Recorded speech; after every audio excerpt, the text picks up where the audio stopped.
আগের উপরেও নাকি টাক আছে, কথাটা শুনতাম। আজকে আমাদের এরকম একটা ঘটনা ঘটেছে। দেখেন, এটা কি বলে বাঘের বাচ্চা। বাঘের বাচ্চা 10টা লাগে না, একটা হলেই 100 শিয়ালের বাচ্চা পালিয়ে যা। শাবাশ, that's called the supreme leader.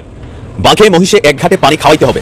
দুইটা ঘটনা ঘটছে, আর এই ঘটনাগুলোকে কভার করার জন্য যে ঘটনা ঘটিয়েছেন সেই ঘটনায় দুইটা ঘটনা ঘটছে। বস অলওয়েজ লুকিং, মানে নজরদারি করেন। রাজনীতিতে দুইটি বিরাট সুখবর দিব আপনাদেরকে দর্শক, দুইটা আশার বাণী শোনাবো। আগামী 15 দিনের মধ্যে একটা দফা স্পষ্ট হবে, এই জাতি সত্যিকার অর্থে মুক্তি পাবে এবং সেটা সম্ভব।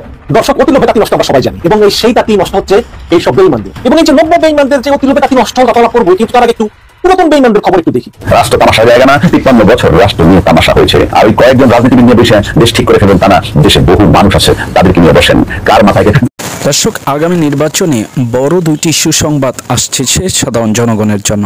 আর সেই দুইটি হচ্ছে যে যেই ছাত্র জনতা এই বা জুলাই আগস্ট ঘটিয়ে ডক্টর ইউনূস সরকারকে ক্ষমতায় বসিয়েছেন, তারা এবার ডক্টর ইউনূসের কাছে দাবি জানিয়েছেন তাদের ভোটারের বয়স 17 বছর করার জন্য।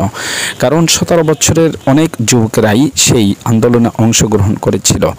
অতএব সেই ছাত্রদের কিংবা সেই সকল যারা জুলাই যোদ্ধা অংশগ্রহণ করেছেন যাদের বয়স 17, তারা যেন আগামী নির্বাচনে তাদের প্রার্থী বাছাই করতে পারে এবং তারা ভোট দিতে পারে, সেজন্য দাবি জানিয়েছে। দাবির সাথে কি আপনি একমত জানাবেন অবশ্যই কমেন্টস বক্সে।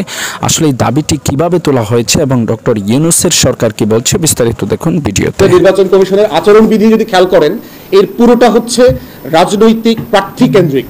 যে প্রার্থী এটা করতে পারবে না, প্রার্থীকে এটা করতে হবে, প্রার্থী এটা করলে জরিমানা হবে, প্রার্থী এটা করলে তার আইএ বাতিল হবে, মনোনয়ন বাতিল হবে। তাহলে অ্যাজ ইফ প্রার্থী নিজেই হচ্ছে বিকাশে টাকা দেয় এবং ওই বিকাশের টাকা প্রার্থী আবার নিজে খায়, ব্যাপারটা এরকম আর কি। তাহলে বিকাশের টাকাটা যারা দেয় সে টাকাটা খাচ্ছে না, তাহলে দেয়াটা অন্যায়, নেওয়াটা অন্যায় না? তাহলে যেটা নেয়ার অন্যায় যিনি করছেন তাকে তো বুঝাইতে হবে যে আপনার একটা আচরণবিধি আছে। তাহলে ভোটারের আচরণবিধির প্রোটোকল কোথায়?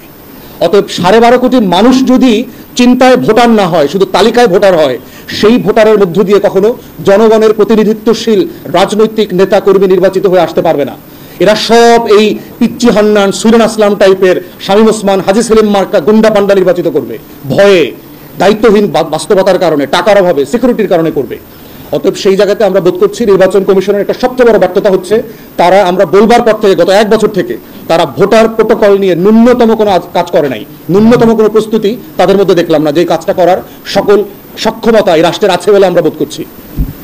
তৃতীয় গুরুত্বপূর্ণ বিষয় হচ্ছে যে তরুণরা যারা গণ অভ্যুত্থানে অংশগ্রহণ করেছে তাদের অনেকের আকাঙ্ক্ষা ছিল যে তারা ভোট দিবেন, এবং বিভিন্ন তর্কে দেখবেন প্রফেসর ইউনূসও জাতিসংঘ সহ বিভিন্ন ইন্টারন্যাশনাল ফোরামে বলেছেন যে আমাদের একটা দাবি আছে, ভোটের বয়সটা 17তে নিয়ে আসা যায় কিনা। এবং আপনারা জানেন যে ইংল্যান্ডে একটা বিতর্ক চলছে যে তারা হয়তো আগামী নির্বাচনে ভোটের বয়স 16তে নিয়ে আসবে, এরকম পার্লামেন্টে বিতর্ক চলছে। পৃথিবীর অনেক দেশে ভোট ইতিমধ্যে 16-17তে নামিয়ে আনা হয়েছে। তো সেই জায়গায় গণ অভ্যুত্থানের তরুণরা এই দাবিটা করেছে। এই দাবিটা এখন পর্যন্ত তারা তর্কে আলাপে আনে নাই। এটা তর্ক করে আলাপ করে তো একটা রেজলিউশন করতে হবে। আমাদের অভিজ্ঞতায় আমরা দেখেছি যারা নির্বাচন করেছেন কোনো না কোনো ফর্মে, ইউনিয়ন পরিষদ থেকে শুরু করে উপজেলায়, পৌরসভায়, আমরা জিজ্ঞেস করেছি সেই সকল নির্বাচিত প্রতিনিধিদেরকে, যদি নির্বাচনে আপনারা মমতাজের কনসার্ট আয়োজন না করেন, কুদ্দুস বয়াতির চুল ঝাঁকুনি না দেখান, নগদে রকেটে বিকাশে লেনদেন না করেন, ফুসপানি বিরানি না খাওয়ান, নির্বাচনের দিন অটো সিএনজি না পাঠান, নিজ দায়িত্বে পকেটের টাকা খরচ করে শীতের সকালে লুঙ্গি পরে হেঁটে হেঁটে 30-60 টাকা অটো ভাড়া দিয়ে ভোট দিতে আসবেন, এমন শতাংশ মানুষ কতজন, ভোটার কতজন? কোনো নির্বাচিত প্রতিনিধি আমাদেরকে 20% বেশি বলেন নাই। তাহলে সেই দেশের নির্বাচনে 70, 75, 76, 65% মানুষের ভোট আসে কোত্থেকে? কি তাদেরকে ইনসেন্টিভাইজ করে, তাদেরকে কি তাড়িত করে যে আজকের এই শীতের সকালে আমাকে ভোট দিতে যেতে হবে? সেটা কি আসলে নাগরিক দায়? সেটা কি আসলে নাগরিক দায়িত্ব? সেটা কি আসলে জনগণ হিসাবে আমার মতামত প্রতিফলিত হতে হবে কে নির্বাচিত হচ্ছেন না এখানে?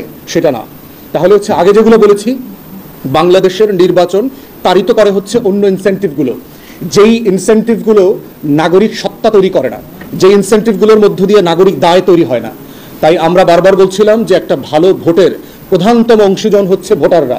অতএব সেই 12 কোটি 18 বছর বয়স্ক তালিকাভুক্ত মানুষদেরকে কিভাবে ভোটার করা যায় সেইটার কোনো আয়োজন আমরা এখানে দেখলাম না।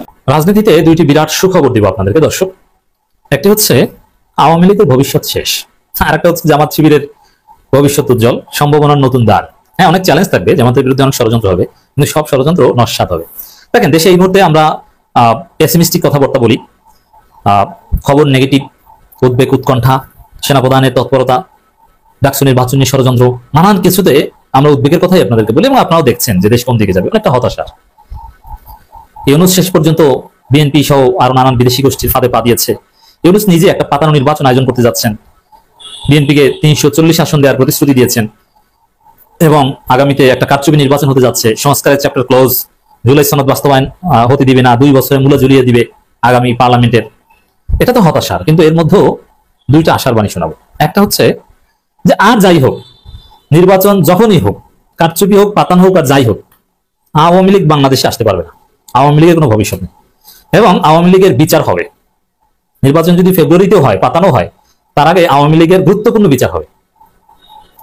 দর্শক, শেখ হাসিনার ফাঁসির রায় আপনারা আগামী 1 মাসের মধ্যে পাবেন, রাইট ইট ডাউন। এবং আওয়ামী লীগের শীর্ষ নেতাদের বেশিরভাগের ফাঁসির কিংবা 20 বছর 15 বছর আমৃত্যু কারাদণ্ডের রায় আপনারা আগামী 2 মাসের মধ্যে পাবেন। নির্বাচনের তফসিল ঘোষণার আগেই আওয়ামী লীগের যে বিচারের রায়, সেটাও আপনারা পেতে পারেন, সম্ভাবনা আছে। এটা একটা সুখবর যে আওয়ামী লীগ পার পাচ্ছে না। শেখ হাসিনা দণ্ডপ্রাপ্ত পলাতক আসামি, এই কথা আপনারা আগামী 1 মাসের মধ্যে বলতে পারবেন। শেখ হাসিনা বিচার কার্যক্রম প্রায় শেষ, আরো কয়েকজন সাক্ষী দিবে, রাজসাক্ষীর কারণে খুব দ্রুত হচ্ছে, অন্যান্য প্রসিডিউর প্রায় শেষ। হঠাৎ শুনবেন যে অমুক দিন ট্রাইব্যুনালে হাসিনার মামলার রায় ঘোষণা, গণহত্যা মামলায়। এবং হাসিনার সাথে কি শুধু হাসিনার ফাঁসি হবে না, ওবায়দুল কাদের, সালমান এফ রহমান, আনিসুল হক, একজনের রায় কার্যকর হওয়ার সম্ভাবনা রয়েছে। বিশেষ করে আনিসুল হকের ফাঁসি হতে পারে, যথেষ্ট সম্ভাবনা রয়েছে। ফেব্রুয়ারিতে পাতানো নির্বাচন হলেও। তো দর্শক, এই যে পাতানো নির্বাচন, হ্যাঁ এটা নেগেটিভ, কিন্তু এর মধ্যে একটা আশার খবর হচ্ছে বিএনপিকে এই শর্ত দেওয়া হয়েছে যে ঠিক আছে, তোমাদের 340 আসন দিয়ে ক্ষমতা দিব, কিন্তু আওয়ামী লীগের অমুককে ফাঁসি দিতে হবে, এটা করবা? তার বলছে হ্যাঁ করবো, ঠিক আছে, আওয়ামী লীগকে আসতে দেওয়া যাবে না, তারপরে তোমরা 340 আসন নিয়ে থাকবে। এখন 340 আসন নিয়ে বিএনপি থাকবে, এটা একটা দুঃসংবাদ। কারণ জনগণের ভোটে আসলে সুসংবাদ ছিল, কিন্তু কারচুপি করে দেবে, কিন্তু এর মধ্যে আওয়ামী লীগকে সুযোগ দেওয়া যাবে না, এটা একটা সুসংবাদ। তবে ওই 340 আসন বিএনপি, ওটাও সুসংবাদ এই কারণে, কারণ ওইটা আর হবে না। দ্বিতীয় কথা, ওটা যদি হয়েও ও বিএনপি 3 মাসও টিকতে পারবে না উল্টোপাল্টা নির্বাচনের মাধ্যমে।